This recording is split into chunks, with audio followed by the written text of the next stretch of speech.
With Amex Gold, you can experience the gold standard. You get access to exceptional dining, plus 4 times membership rewards points on eligible dining purchases. That's the powerful backing of American Express. Terms apply. Cap applies. Learn more at americanexpress.com/withAmex.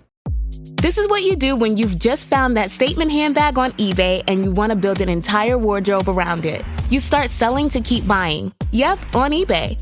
Over that all-black everything phase, list it and buy all the color. Feeling more vintage than ever? It's out with the new and in with the pre-loved. Next thing you know, you've refreshed your wardrobe basically without spending a dime. Yeah, eBay, the place to buy and sell new, pre-loved, vintage, and rare fashion.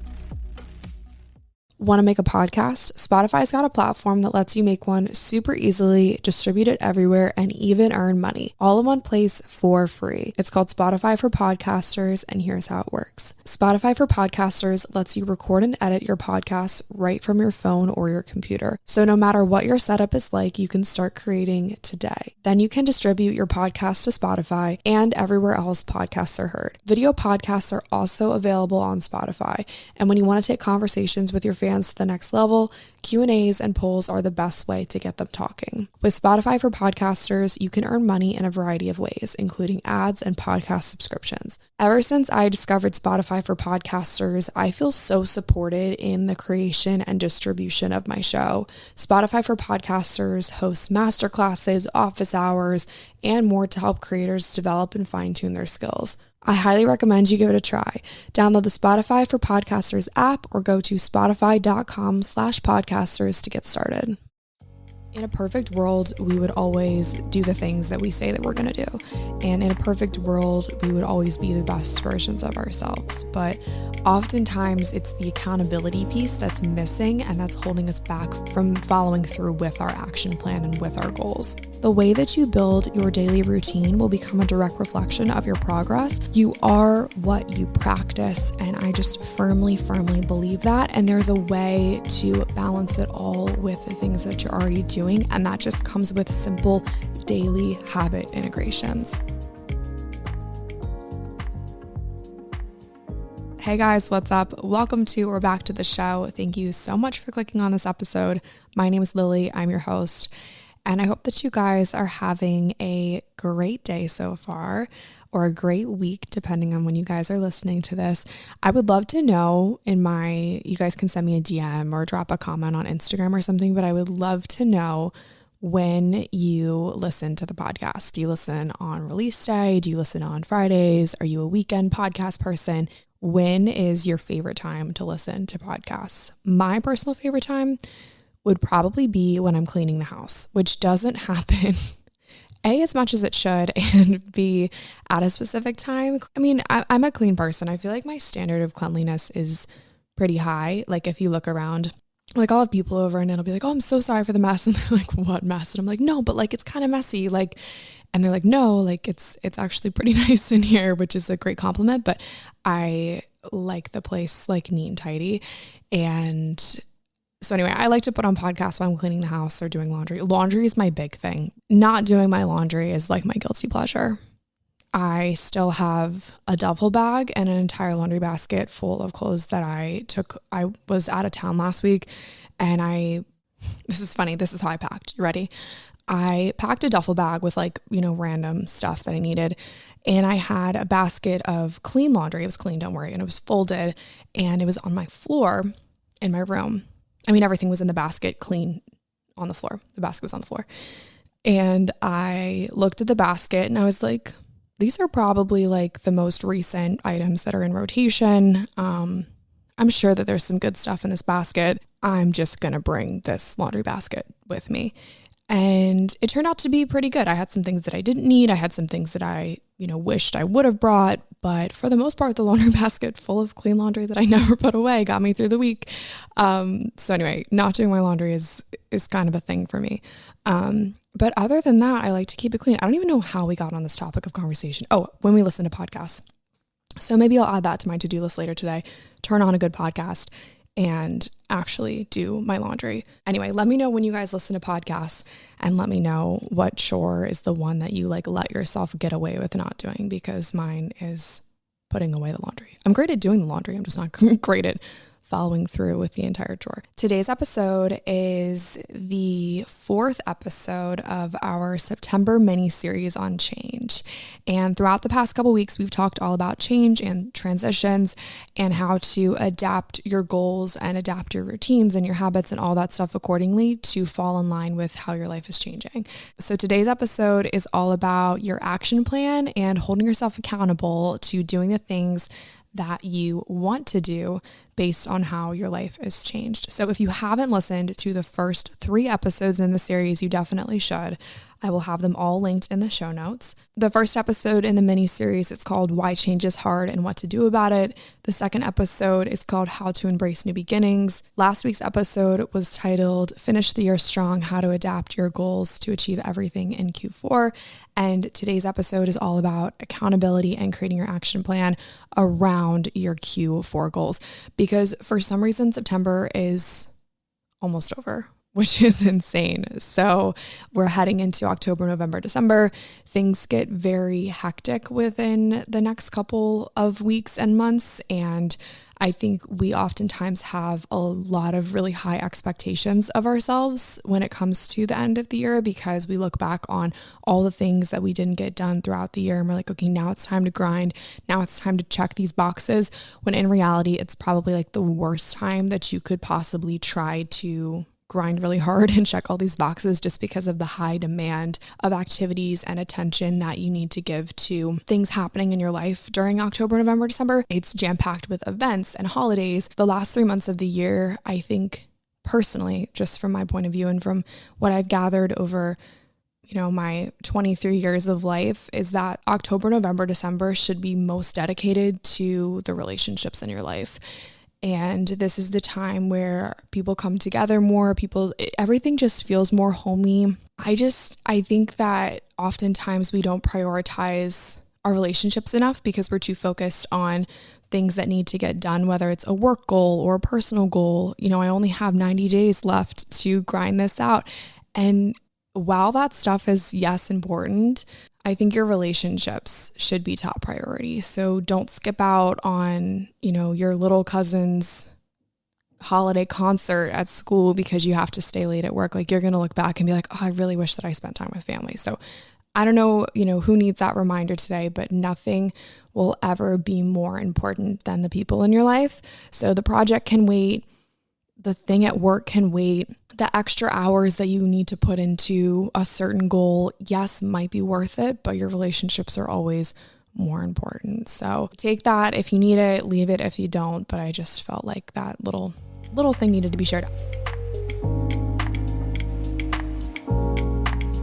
I'm really proud of myself because I have done a great job with staying consistent with this segment of the podcast during this mini season. So I don't know if it's going to last throughout the next season of the podcast, but it's been pretty good for the past couple weeks. And that is the things I'm loving right now section of each episode. I had an opportunity to, I don't know if the reel is going to be up yet, but I had an opportunity to collaborate with Cozy Earth, which is a bedding and just like linens brand. And I was so pumped because I've seen their stuff and I was like in dire need of new bedding. I had this like little white quilt on my bed and I just had like some random pieces kind of thrown together with just like summer bedding. I wanted to like keep it light, and I just kind of like threw a bunch of random pieces onto my bed. And when Cozy Earth emailed me, I was like, oh my gosh, I cannot wait to work with them. So huge shout out to Cozy Earth for working with me, because that was like such a dream. And I had the best night's sleep ever last night in my Cozy Earth pajamas and my Cozy Earth bedding. They've been like so good to me. They sent me all this like just incredible bedding, and the pajamas. This is the thing that I've really been loving. The pajamas are insane. So I'll leave a link in the show notes for you guys. I've never slept better than I did the past couple nights in these Cozy Earth pajamas. And they're just so soft. I've never been a big pajama girl. I've always just slept in like a big t-shirt, and I just feel, I don't know, I just feel cool. Like in these pajamas, I was wearing them around the house this morning. I didn't want to get out of them. It was a whole big thing. So these would be a great gift for someone. Like with the holidays coming up, it would be such a cool gift for someone. Or if you just want to kind of treat yourself to new bedding or new pajamas, Cozy Earth is the way to go. not sponsored at all. I'm obsessed. So thanks Cozy Earth for sending me that stuff. They didn't ask for a podcast shout out, but I wanted to shout them out anyway because I am loving that stuff right now. The second thing that I have been loving lately is Charles Wesley Godwin's new album. I don't know if I've talked about him on the podcast before. I don't remember. Anyway, my friend showed me Family Ties like a year ago, but it was just a YouTube video and it was an acoustic version. So if you want to look up Family Ties by Charles Wesley Godwin on YouTube, it's this video of him outside and he's playing it on guitar and it's just him and his guitar. It's one of the most beautiful songs I've ever heard. If you like Zach Bryan, you will literally love Charles Godwin. He's the best performer I've ever seen, best album. He's a lyrical genius. He's one of those artists that you just listen to and you're like, he just has such a gift. His writing abilities, his vocals, everything, like incredible. He just put out an album called Family Ties. So the title track is the one that's, him in the mountains with his guitar called Family Ties, but the whole album is great. Minor Imperfections literally made me sob. Dance in the Rain also made me sob. So those are the two things that I have been loving lately.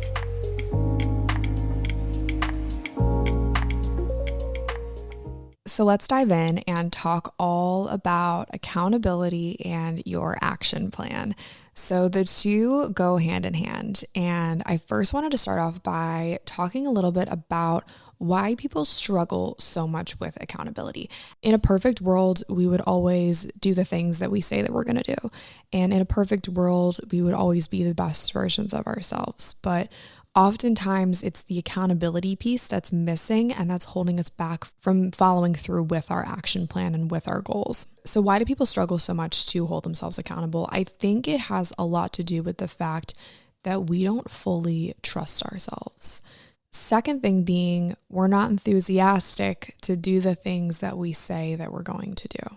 I can speak to both of these points personally.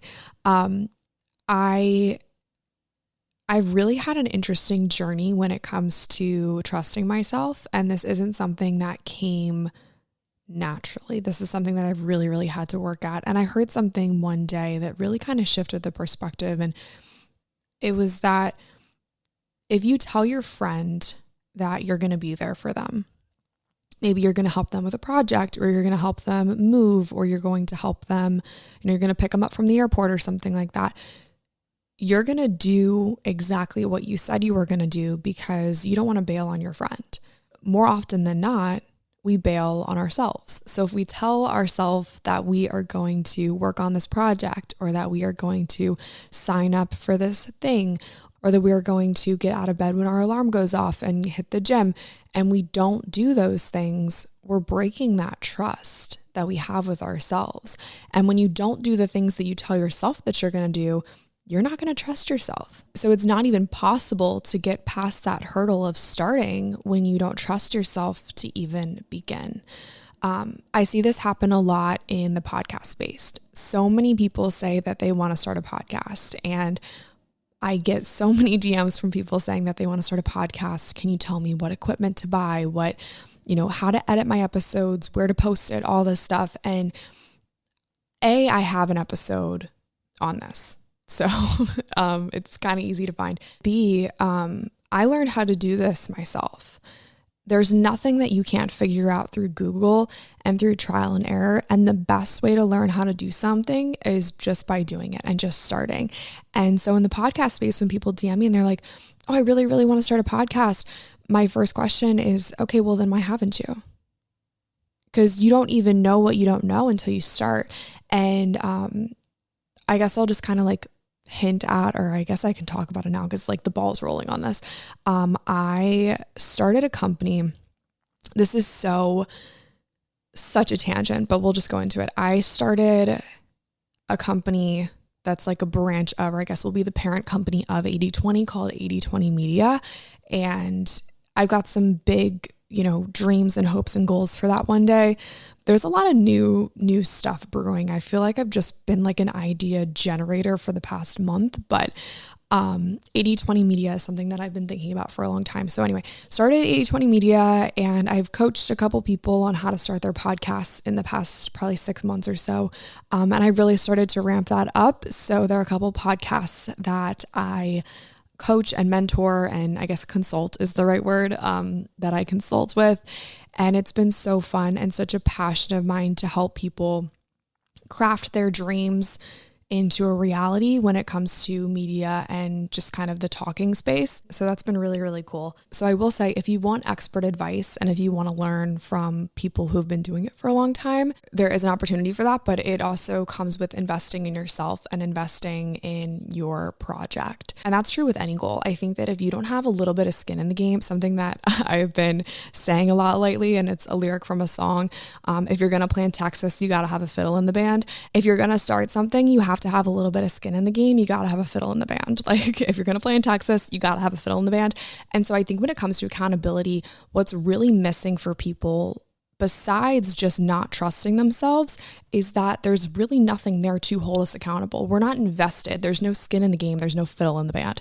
If you're excited about your goals, if you're excited about your action plan, and you've invested time, money, energy, relationships, anything of that sort, if you are invested, if you have skin in the game, if you have a fiddle in the band, you're going to go after your goal a lot faster than if you were to just be like, oh, I think I should go to the gym, or I think I should start a podcast, or I think I should insert goal here.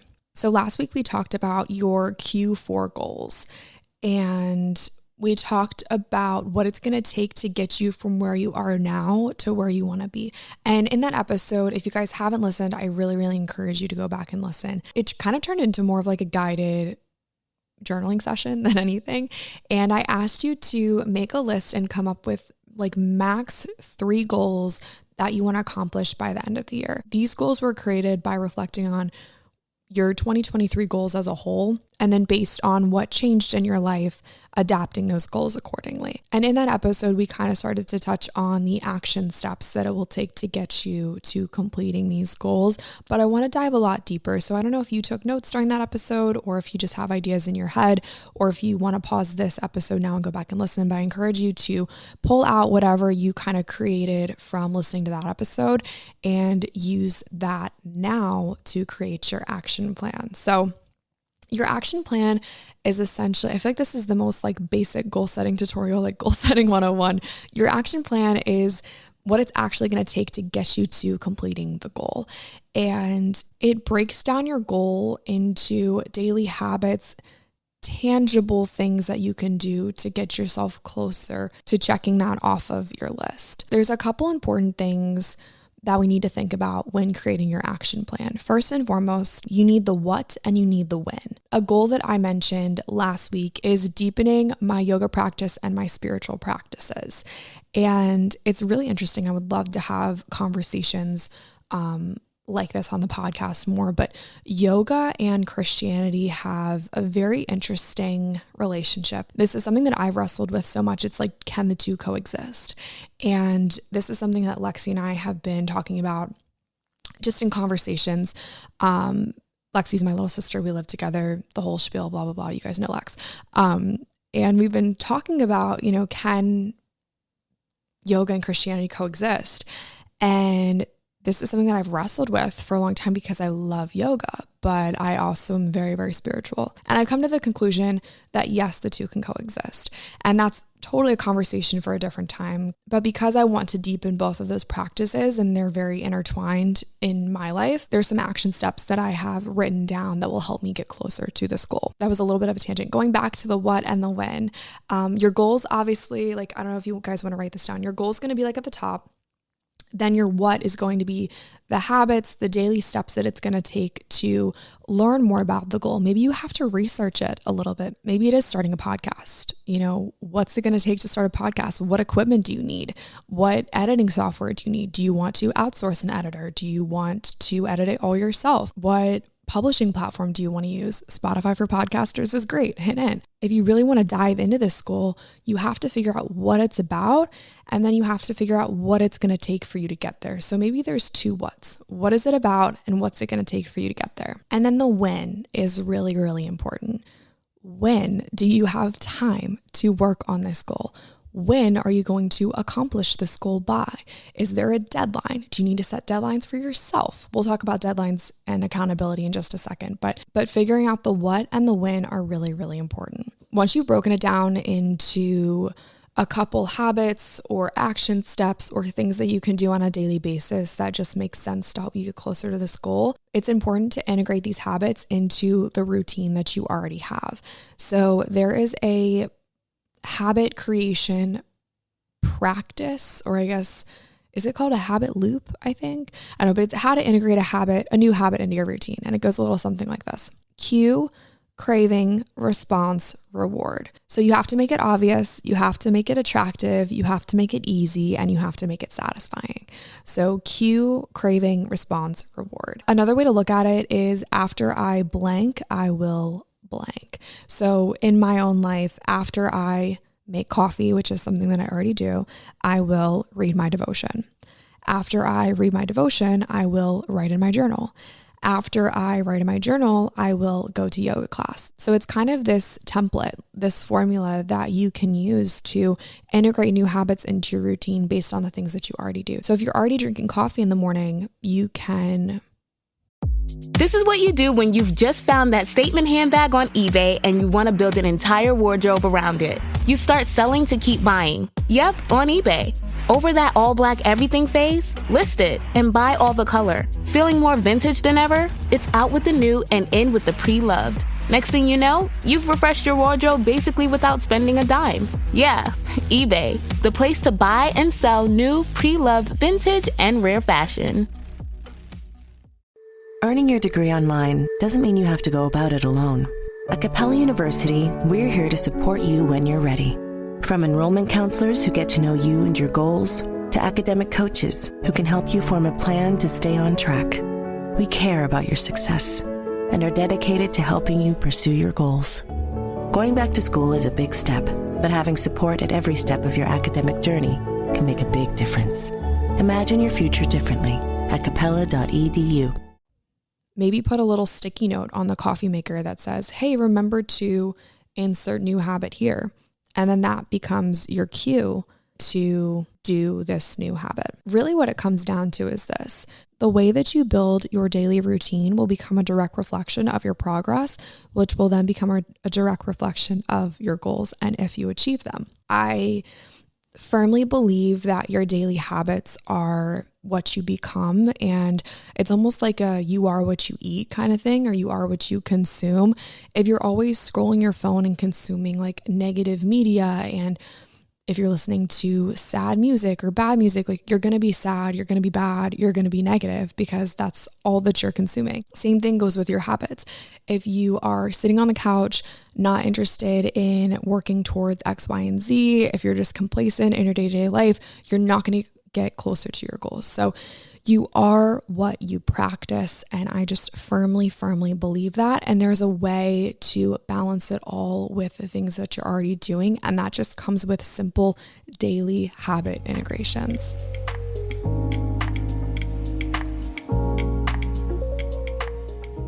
So once you've created these habits, you have to hold yourself accountable to them. We kind of talked about at the beginning a couple reasons why people don't hold themselves accountable. And the major thing that I've seen is that people don't trust themselves.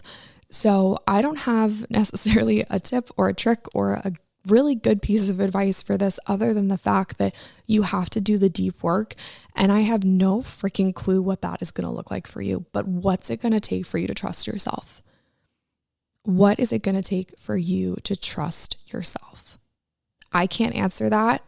I know what it looked like in my life, and that was just doing the deep work, which I can't even like explain what that is because it's going to be so different for everyone. But what will it take for you to trust yourself? That's up to you to decide. A more tangible step though is to create a schedule. If I want to work on a writing project, I will set a daily writing quota of 2 pages a day. And I will say to myself, okay, I am going to write these 2 pages every single day from 11 a.m. to 11:30 a.m.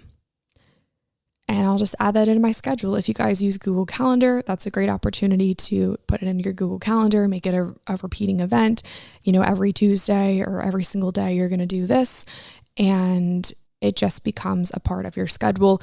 I'm the type of person that needs a schedule, needs deadlines. And so that works really well for me, and it helps to hold me accountable. I also think that it's important to learn how to say no to things. If you are the type of person that is a yes man or a yes woman, and you just feel like you need to appease everyone, it's going to be really hard for you to put your own goals as a top priority. So be okay with saying, you know what, I can't do this today because I made a commitment to myself to go to a yoga class or whatever it is. Hold those commitments to yourself, and saying no to things that interfere with the commitment that you have to yourself will help you build that trust, because you've already made a commitment to yourself. If you had a prior commitment with a friend, you wouldn't cancel on that friend. So why would you cancel on yourself? I also think it's important to get an accountability buddy. If you have a friend who you can trust, ask them to be involved in your goal. I don't think that we were meant to do life alone. I don't think that success is ever supposed to be singular. And so let the people in your life in on the things that you want and ask them to hold you accountable. And it's also important to know your limits. If you have 10,000 goals that you want to achieve by the end of the year, nothing is going to get done because you're going to have analysis paralysis. You're going to be overwhelmed. You're not going to be able to get anything done because you have too many things on your plate. So it's super, super important to prioritize like 1 or 2 big things on your to-do list every day, and don't burn yourself out. Nothing good happens when you burn the candle at both ends. Okay, so I feel like that was a ton of information all at once. I hope that you guys aren't feeling overwhelmed. I feel like I am to some degree. So I'm just gonna let you guys digest all that good stuff. And if you enjoyed today's episode, I want to hear all about your action plan and your goals. What is on your wish list? And now what is on your to-do list for the end of the year? I want to know. So please, please, please shoot me a DM, shoot me a message. If you're listening on Spotify, there's a Q&A box at the bottom. I want to hear all about what's on your action plan, how I can support you, and all that good stuff. So please, please, please let me know. I want to hear from you. If you enjoyed today's episode, please also feel free to leave a rating and a review. That helps more people find and listen to the show. It helps me continue creating content for you. And for some reason, Apple Podcast reviews are just like the magic secret ingredient of helping people find this show. So if you guys feel called, please leave a review on Apple. It just is like the magical little secret sauce of podcasting. So please, please, please leave a review. If you guys liked this series, this is kind of what my mentorship program called In the 20 is all about. So if you want to join the waitlist for that program, there's not too much info out there yet about it. But if you want to join the waitlist to be the first to learn about it, you can sign up in the show notes or just shoot me a DM and I will give you all the info that you need to know. I know that community is such a huge piece of the puzzle when it comes to getting your goals done. And there's just such magic in the power of people working together. And that's what In the 20 is really all about. So if you guys want to be a part of that, let me know and I'll send you the info, join the waitlist, all that good stuff. If you guys want to see more from me, you can follow me on Instagram at Lily Rayco or the podcast Instagram at 8020pod. I love you guys so much and I will be back next week. And yeah, that's going to be it. I love you guys lots. Have a beautiful, fantastic, great rest of your day and I will talk to you soon.